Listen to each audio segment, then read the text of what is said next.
तो नमस्कार, मैं सौरभ गोस्वामी। प्रियंका गांधी वाड्रा का ललितपुर आगमन हो चुका है। उनके साथ उत्तर प्रदेश की प्रवक्ता जी हैं, श्रीवास्तव जी, वो आई हैं। आइए जानते हैं किस उद्देश्य को लेकर ललितपुर में आई हैं। लगातार खाद की किल्लत है, किसानों की मौत हो रही है। श्रीवास्तव जी नमस्कार। आपके दर्शकों को सादर हार्दिक अभिवादन। और जैसा कि आप देख सकते हैं कि किस कदर का उत्साह है, हजारों लोग उनके साथ स्टेशन से जुड़े हैं और सैकड़ों लोग अपने टिकट पर उनके साथ लगातार सफ़र कर रहे हैं। और प्रियंका जी को जो संवेदनाएं हैं किसानों के साथ, महिलाओं के साथ और जवानों के साथ, और उत्तर प्रदेश में योगी जी की अराजक सरकार के इस कार्यकाल में जो किसानों की दुर्गति है, आपने देखा कि कैसे जो एंटी फार्मर बिल्स हैं उनके लिए गाजीपुर बॉर्डर पर हजारों किसान बैठे हैं और कैसे आंदोलन को बदनाम करने की लगातार साजिश हो रही है। ऐसी परिस्थितियों में चाहे वो श्रीमान राहुल गांधी जी हों, ट्रैक्टर चलाकर और हर प्रकार से उन्होंने किसानों के समर्थन में संवेदना व्यक्त की। उसी श्रृंखला में आगे बढ़ते हुए प्रभारी उत्तर प्रदेश श्रीमती प्रियंका गांधी वाड्रा आज पीड़ित किसान के परिवार से मिलेंगी, अपनी संवेदना व्यक्त करेंगी।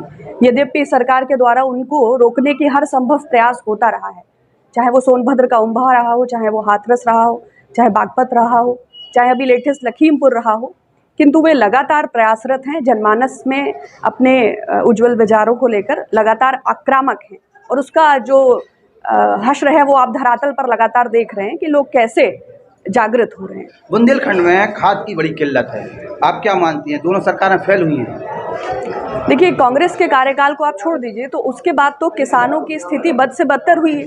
और अभी अगर वर्तमान सरकार की बात करें तो कृषि उपकरणों पर 18% GST लगा है और जो ये 50 kg का कट्टा होता था उसका वेट कम कर दिया गया, उसका प्राइस बढ़ा दिया गया।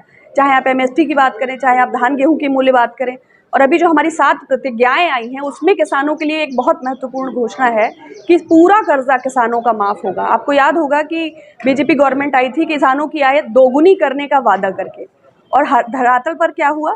किसानों की आय आधी रह गई और क्रोनी कैपिटलिस्ट की आय, मुनाफाखोरों की आय 4 गुना हो गई।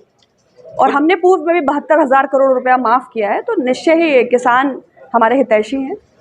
सुष्टा जी, कानून व्यवस्था को लेकर क्या कहेंगे? योगी सरकार का एक सभी लोग कहते हैं कि गाँव की गुंडागर्दी खत्म हो गई, तो क्या कानून व्यवस्था को लेकर क्या कहना चाहिए? देखिए, गुंडागर्दी इसलिए खत्म हो गई कि सारे गुंडों ने भारतीय जनता पार्टी की सदस्यता ले ली है। कहीं तहसील, कहीं ब्लॉक, कहीं प्रमुख। आपने देखा ना अभी पंचायत चुनावों में क्या हुआ, एक महिला की साड़ी खुलेआम खुली। तो जो मीडिया मैनेजमेंट है, जो हेडलाइन मैनेजमेंट है, जो मैनिपुलेशन है, और बीजेपी के जो ये अराजकता के जो दल हैं, चाहे वो उनके थाने पुलिस हों, चाहे वो उनकी चौकियां हों, जिस तरह वसूली के अड्डे बन गए हैं, जिस तरह आधा दर्जन मुकदमों का आरोपी हो तो वो भारतीय जनता पार्टी का जिला अध्यक्ष नियुक्त किया जाता है। तो जब सरकार के संरक्षण में कानून व्यवस्था को ध्वस्त किया जाता है तो इसी प्रकार के हालात होते हैं। महिला सुरक्षा को क्या कहेंगी? और प्रियंका गांधी वाड्रा ने अभी घोषणा की है 40% महिलाओं के लिए टिकट देने के लिए, उसके लिए देखिए, हाथ कंगन को आरसी क्या, एक और हाथरस पीड़िता को 2:30 बजे रात को हिंदू सनातन के विरुद्ध जाकर पेट्रोल डालकर जला दिया गया। उन्नाव गैंगरेप पीड़िता कुलदीप सेंगर वाला मैटर, सरकार ने उसकी पत्नी को भी बाद में टिकट दे दिया। चिन्मयानंद गोस्वामी जब वो जेल से निकलते हैं तो उनको NCC कैडेट्स के द्वारा सलामी दी जाती है। MJ अकबर, इंटरनेशनल ख्याति उन्होंने प्राप्त करी मीटू कैंपेन में, उसके बाद सरकार ने उनसे एक सवाल तक नहीं किया।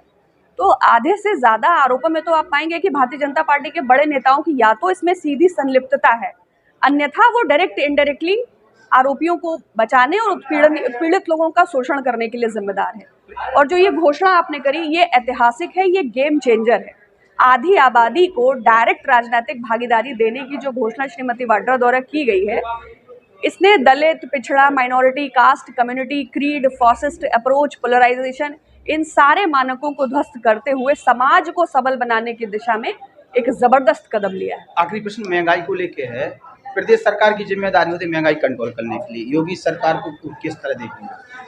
देखिए, ये तो कैपिटलिस्ट की सरकार है, इनको तो ज़्यादा से ज़्यादा पार्टी फंड चाहिए और अपने फंड्स का ऑडिट भी नहीं कराना है। चाहे वो राष्ट्रीय स्वयंसेवक संघ के खाते हों, बीजेपी चंदा लेने वाली सबसे बड़ी पार्टी है, चाहे वो इलेक्टोरल बॉन्ड्स का मामला हो, चाहे लोकपाल की नियुक्ति रही हो। और जब खुद सरकार पूंजीपतियों को इस तरह निचोड़ रही है, खेती किसानी को, दिहाड़ी मजदूरी को बिजनेसमैन के चरणों में रखने की कोशिश करी, तो महंगाई कहाँ कंट्रोल होगी? भाई, सिलेंडर 1000 रुपये का है, 97 रुपये डीजल है, पेट्रोल प्राइस जो है 100 रुपये से ऊपर है, और बाबा रामदेव की जो बैलेंस शीट है वो हज़ारों करोड़ की है। वो उसकी कोरोनियल का प्रचार स्वयं स्वास्थ्य मंत्री कर रहे हैं। तो सरकार की इसमें संलिप्तता है। और आम आदमी की थाली में टमाटर 80 रुपये किलो है। अब आप और पहले लोग तेल से नमक रोटी खा लेते थे, तो अब तो तेल भी 220 रुपए किलो है। तो obviously government is responsible for inflation, और ये सरकार की जिम्मेदारी है, मगर सरकार अपनी जिम्मेदारियों से खुद पीछे हट रही है। बहुत बहुत धन्यवाद आपका।